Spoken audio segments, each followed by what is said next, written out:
In October 1929, the stock market didn't crash because people suddenly got scared. It crashed because they finally got honest. For months before Black Tuesday, everyone knew something was wrong. Farmers couldn't pay their debts. Factory orders were falling. Regular Americans were buying stocks with borrowed money they'd never be able to repay. But the market kept climbing anyway, because admitting the truth meant losing everything. Then one day, someone blinked, and the entire system collapsed in 4 days. Right now, in 2026, we're watching the same pattern unfold, not because history repeats, but because humans do. And the math brewing underneath our economy looks almost identical to 1929, except this time the numbers are bigger, the leverage is higher, and the people in charge seem just as confident as they were back then. So let's talk about what actually causes a depression, because it's not what you think. Most people believe the Great Depression happened because the stock market crashed. That's backwards. The stock market crashed because the depression was already happening. Americans just hadn't noticed yet. Here's what was actually going on in 1929. For the entire decade before the crash, American productivity had exploded. Factories were producing more goods than ever. New technologies, assembly lines, electrification. Output was rising 30 to 40% across major industries. But something strange was happening to wages, they barely moved. Between 1923 and 1929, corporate profits increased 62%. Worker wages increased 8%. Do that math over a few years and you create a problem. The people making the products can't afford to buy them. So, how did the economy keep growing? Debt. In the 1920s, America invented the modern consumer credit system. You could buy a car with installment plans, furniture on credit, even stocks on margin, meaning you'd put down 10% and borrow the other 90%. By 1929, personal debt had tripled in less than a decade. Everyone was spending tomorrow's money today, which works great until tomorrow arrives. By early 1929, warehouses were filling up with unsold goods. Car sales were dropping, construction starts were falling. But the stock market kept hitting record highs, because markets don't measure the economy, they measure belief in the economy. And in 1929, belief was all anyone had left. Now pause on that for a second. Rising productivity, stagnant wages, exploding consumer debt. Record stock valuations while the real economy softens. Sound familiar? Let's look at what's happening right now, in 2026, and why it rhymes so loudly with 1929. First, productivity. Since 2020, American companies have figured out how to produce more with fewer people. AI tools, automation, remote work efficiencies. Output per worker is higher than it's ever been. Corporate profit margins are at near record levels, but wages, adjusted for real inflation, have barely kept pace. The gap between productivity growth and wage growth, the widest it's been since, well, the 1920s, which means once again, the people making products are struggling to buy them. So how is consumer spending still holding up? Debt. Again, Americans are now carrying over $17 trillion in household debt.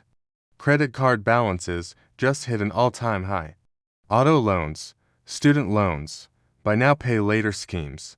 We've built an entire economy on the assumption that people will always be able to borrow more. But here's where it gets uncomfortable. For debt to keep growing, two things need to be true.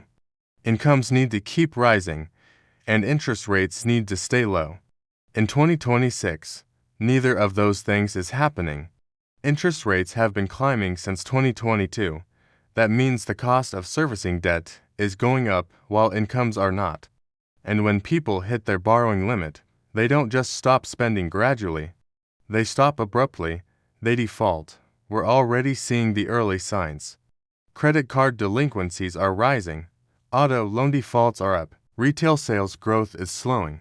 But the stock market is still near all-time highs, because once again, we're measuring belief, not reality. Now here's the mechanism that actually triggers a depression. And this is what happened in 1929. It starts with defaults. A few people can't pay their debts. Then a few more. Banks start losing money. So they stop lending.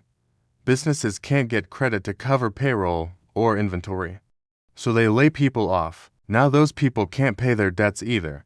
More defaults, more bank losses, less lending, more layoffs. It's a spiral, and once it starts, it's very hard to stop.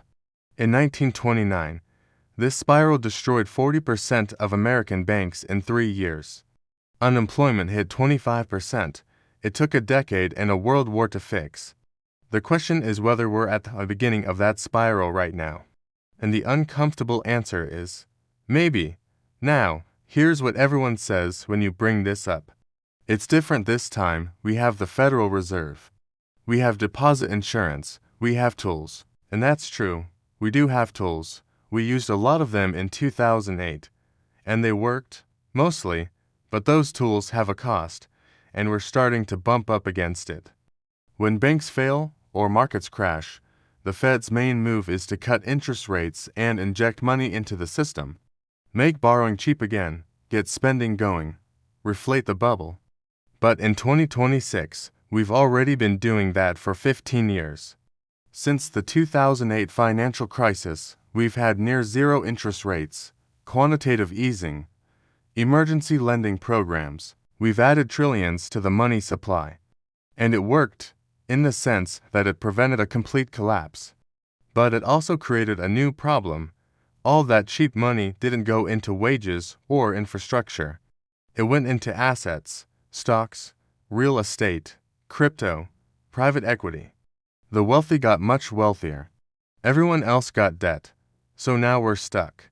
If the Fed cuts rates again to stimulate the economy, they risk triggering runaway inflation, which hurts the poor and middle class most. If they keep rates high to control inflation, they risk triggering the default spiral, which also hurts the poor and middle class most. It's a trap, and we built it ourselves. Here's the irony. In 1929, policymakers had no idea what to do. They didn't understand how monetary policy worked. They let banks fail because they thought it would cleanse the system. They raised interest rates during a deflationary spiral. They made every wrong choice. In 2026, we know exactly what not to do. We've studied the Depression for a century. We have PhD economists running the Fed. We have models and simulations and historical playbooks. And yet, the pattern is still repeating because the problem isn't knowledge. It's the system itself. Let's zoom out for a second. What actually causes a depression? It's not stock market crashes or bank failures. Those are symptoms. The root cause is a crisis of distribution. You have an economy that can produce enormous amounts of goods and services, but the people living in that economy don't have enough money to buy what's being produced. That imbalance can be masked for a while with credit, but eventually, the math stops working. People hit their borrowing limit, defaults start, the spiral begins. In 1929, it took 10 years to fix the distribution problem, and the fix involved massive government spending, a 90% top marginal tax rate, strong labor unions, and a world war that employed millions. In 2026, we don't have any of those safety valves. Government spending is already at peacetime records, and there's no political appetite for more. Tax rates on the wealthy are historically low, and good luck raising them. Union membership is under 10%, and nobody wants a world war. So, how do you fix a distribution crisis without any of the tools that worked last time? That's the question nobody's answering. Instead, we get optimism. The economy is strong. Unemployment is low. Inflation is cooling. We've got this, which is almost word for word what they were saying in early 1929. Here's what makes this moment so strange. Everyone can see the cracks. Economists talk about them. Analysts write about them. But markets keep going up, and consumers keep spending, because the alternative is too dark to consider. It's not denial exactly, it's more like a collective agreement to keep believing until we can't anymore. In September 1929, 2 months before the crash, Irving Fisher, the most respected economist in America, said that stock prices had reached a permanently high plateau. He believed it. He lost his entire fortune in the crash. The thing about patterns is that they're only obvious in hindsight. While you're living through them, they just feel like normal life with some worrying trends. Right now, in 2026, we're living through those worrying trends. Rising inequality, record debt, slowing growth. A market that seems detached from the economy underneath it. These are the same conditions that preceded 1929, not identical, but close enough that the comparison is crazy. Does that mean a depression is inevitable? No, history doesn't repeat perfectly. We have different tools, different institutions, different knowledge. Maybe we'll figure it out. Maybe we'll stumble into some new solution that avoids the spiral entirely. But here's the uncomfortable truth.